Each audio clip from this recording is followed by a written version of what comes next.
Olá pessoal, boa noite. Um abraço aqui em você, um abraço não sei quem e tal e tal. Que gostoso ter você aqui. Muito bom. Obrigado porque você veio. Sinta como se tivesse realmente um forte abraço do seu pastor. Obrigado mais uma vez. Boa noite, tá? Em Jesus, Deus mostra seu poder sobre o preconceito. Pensei em ir ao dicionário e buscar o significado dessa palavra, preconceito. Porém, no momento, por mais infeliz que seja, estamos tendo aí um exemplo muito forte do que é o preconceito, do que significa o preconceito e até onde o preconceito pode chegar. Creio que vocês estão vendo pela televisão o que está acontecendo nos Estados Unidos. Nada mais é do que fruto de um preconceito, onde houve recentemente a morte do George Floyd, um negro assassinado, parece que brutalmente, por policiais, e não há havendo uma explicação um pouco assim, que possa convencer a morte do cara. Simplesmente vê-se ali a causa de um preconceito. No capítulo 4 de João, dos versos de 1 até 30, a gente vai perceber no desenrolar da mensagem que Jesus Cristo, ou seja, que o próprio Deus em Jesus Cristo, mostra para mim e mostra para você que ele tem poder sobre o preconceito, tirando de você e tirando de mim o efeito do preconceito que já está em nós, que nós nascemos assim. Então eu quero chamar a sua atenção assim, especial, tá? Por esse capítulo 4. Veja bem, é um texto muito conhecido, muito citado, inclusive, pelos amantes das narrativas de João. Amantes esses que gostam muito de falar sobre a pessoa de Jesus, sobre seu ministério, sobre o seu sacrifício e também sua glorificação. Tá, eu quero lembrar um pouquinho que, além dessas verdades, o capítulo 4 traz também algumas outras riquezas que merecem nossa atenção. Ok, que bom, já vimos sobre o grande encontro que Jesus teve com Nicodemos. Todos sabem que Nicodemos era um judeu, fazia parte do Sinédrio e foi procurar Jesus de noite. E a gente nota que ali ele procurava ou entendia por coisa material quando Jesus falava por coisas espiritual. Logo depois desse encontro a gente vê também a questão de Jesus fazer assim a necessidade dele em passar por Samaria, e ele sabia, obviamente, desse encontro dessa mulher lá no poço de Jacó. Lembrando, Jesus com isso mostra que ele quebra o preconceito de atender lá o judeu famoso, o judeu importante, né, que é Nicodemos, quanto a conversar com essa mulher e também no atender o pedido do oficial, que possivelmente deveria ser alguém contra o próprio Jesus, sei lá, alguma coisa parecida com isso. Mas ele quebra, então, o preconceito por aí. Com isso, a gente aprende algumas coisas com relação ao que Jesus quis ensinar. E são 4 pontos que eu vejo nesse trecho aí que pode nos ajudar a entender que Jesus quebra, mostra para nós que é possível quebrar o preconceito. A primeira coisa que a gente vê é o preparo que Jesus Cristo teve, né, com os seus discípulos. E a segunda coisa que a gente vê é que Jesus Cristo ali encontrou com um homem religioso, que é Nicodemos. A terceira coisa que a gente vê é uma viagem que Jesus decide fazer da Judéia para Galiléia.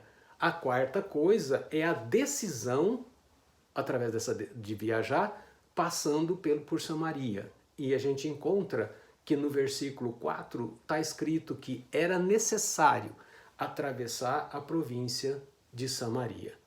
Vamos lá. A primeira coisa que então a gente começa aprendendo nesse texto é a preocupação de Jesus em preparar seus discípulos. No primeiro ano do ministério de Jesus, é bem fácil a gente notar através desse texto que Jesus utilizou várias, se não possível, todas as circunstâncias que estava possível para ele, para preparar seus discípulos, que logo mais seria transferido para eles a responsabilidade de continuar a missão salvadora e também demonstrar a glorificação de Deus por meio da proclamação do Evangelho. Concordam comigo? Creio, veja bem, creio que essa missão dada para os discípulos dele chegou a cada um de nós nos dias de hoje. Você concorda comigo? Pensa nisso um pouquinho. Pensa. Chegou até nós essa responsabilidade. Vamos lá. A segunda coisa que nós encontramos que ajuda a entender o texto foi a respeito do encontro que Jesus teve. Porque além desse encontro, de fazer com que Nicodemos pensasse um pouquinho sobre ele e tomar uma decisão de seguir ou não a Jesus Cristo, também nós vemos a ida de Jesus até Jerusalém e vendo lá o comércio dentro do templo, ele, através das forças do Espírito Santo, vai lá e expulsa todo mundo, provocando assim, obviamente, um desconforto com a liderança judaica. A gente vê aí nos versos, no final do verso 1 e no verso 2, uma frase que chama um pouco a atenção. Bom, pelo menos a minha ela chamou a atenção. Quando diz assim, e batizava mais discípulos que João. Está se referindo a Jesus Cristo. Entre parênteses, que é um adentro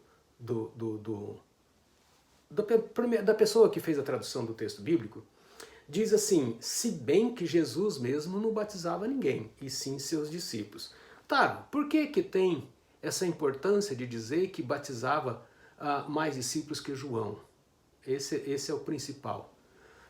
É importante a gente olhar essa parte e ver que Jesus Cristo em si não batizava ninguém, porque ele passou isso aí aos seus discípulos e na verdade, ele batizava, sim, todas as pessoas, mas usando seus discípulos, por meio dos seus discípulos.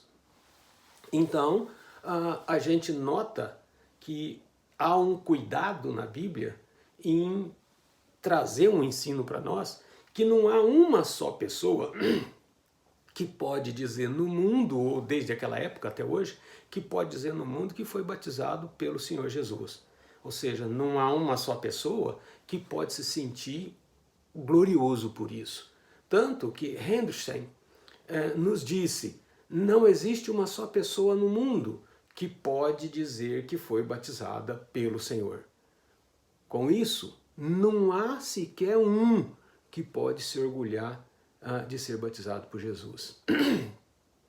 E sim, todos por seus discípulos. Repito, não que Jesus era contra o batismo. Ele mesmo foi batizado e ele indica para nós, lá no texto da Grande Comissão, Mateus 28, 19 e 20, ele deixou uma ordem para os discípulos dele, que era para discipular e batizar. Muito bom. O terceiro ponto, que é importantíssimo para a gente observar, é a viagem que Jesus decidiu fazer da Judéia para a Galileia.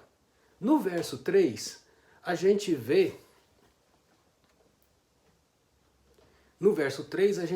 deixou a Judéia, retirando-se outra vez para a Galileia.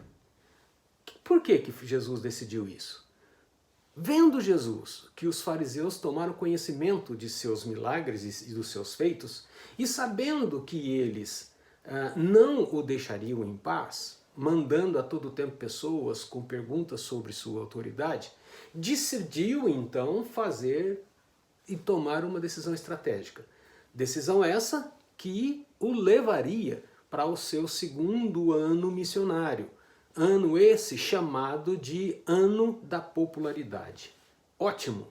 Uma vez que a gente já enxergou o grande já ensino de Jesus, a gente vê agora que a decisão de passar por Samaria, também encontrado aí no verso 4, era necessário passar pela província de Samaria, para não provocar esse confronto com os fariseus, né, antes da hora. Não era época ainda. Então ele decide fazer essa viagem. Devemos entender que essa missão nos leva a crer que não tem nada a ver com as condições geográficas. Ou seja, essa decisão de viajar passando pela Galiléia não tem nada a ver com condições geográficas ou distância, mas tem tudo a ver com a proclamação do reino de Deus. Plano divino elaborado desde a eternidade. Ao tomar essa decisão, Jesus então tinha o desejo de ensinar seus discípulos. Não deveriam, veja lá, manter a situação com os samaritanos. Essa situação complicada em relação a até mesmo parecendo aí um preconceito. Situação essa criada lá no ano de 445 por Neemias, quando Neemias recusa a ajuda dos samaritanos na reconstrução do muro de Jerusalém, porque naquela oportunidade os samaritanos, após exílio, no meio do exílio, haviam se misturado, se envolvido, casado inclusive, com mulheres mistas. E eles entendiam naquela época que o judeu precisava de ser puro, casando apenas com mulher judaica. Agindo assim, casando com mulheres mistas, eles então estariam misturando as raças e desobedecendo a Deus. Jesus aproveita para mostrar aos seus discípulos o quanto é errado a atitude do preconceito. Algo que só mais tarde eles compreenderam. A gente vê isso lá no livro de Atos, capítulo 8. Uma pergunta. É interessante dar uma pausa aqui e voltar para nós. Você tem testemunhado e tem vivido o Evangelho sem ter preconceito de qualquer pessoa? Veja a colocação depois. Todas as pessoas, segunda pergunta, todas as pessoas são iguais para você? Tá bem, vamos lá. Ao responder essa pergunta, eu aprendi que para mim falta muito. Tanto o testemunhar o Evangelho como vivenciá-lo. João narra que Jesus sentiu cansaço, mudando um pouquinho o assunto. Depois da pergunta é bom se avaliar. Continuando então, João narra que Jesus sentiu cansaço, teve sede e teve fome, nos versos 6, 7, 8 e também no verso 31. Isto prova que Jesus é de fato humano. Ok? Se ele sentiu essas coisas, cansaço, sede e fome, prova para mim e prova para você que a dificuldade que tanto eu quanto eu penso que vocês também devem ter, de viver o Evangelho como se deve e de testemunhar esse Evangelho, torna-se para nós momentos ansiosos. E através de Jesus nós podemos vencer essas ansiedades. Porque devemos entregar nossos problemas, todas as nossas preocupações, até mesmo as ansiedades, pois Ele, Jesus Cristo, é o nosso sumo sacerdote. Hebreus 4, 14 e 16 nos diz isso. Podendo assim, uma vez que Ele sentiu as necessidades que nós sentimos, podemos assim contar com Ele para nos ajudar. Ele compadece de cada um de nós. Voltando ao texto, ao chegar ao poço de Jacó, que Jacó havia dado para José, chega também uma mulher samaritana, que esse é o trecho que eu disse que é bem conhecido. Alguma observação é interessante olhar aqui para a gente entender isso de uma maneira já diferente daquilo que a gente já viu. Vamos lá, primeira observação. Os discípulos de Jesus estavam preocupados mais com o material. Por exemplo, a comida. A mulher também estava preocupada com o material, a água que ela tinha que tirar do poço para matar a sua sede. E ela encontra ali a fonte de água viva. Os discípulos assustam ao ver Jesus conversar com uma mulher em público, pois era um feito proibido pelos judeus, né? Judeu não podia fazer isso em público. Por outro lado, Jesus, preocupado em ensinar seus discípulos, para não terem mais preconceitos, ou seja, Jesus ali querendo mostrar aos discípulos uma forma de quebrar o preconceito e que isso era possível.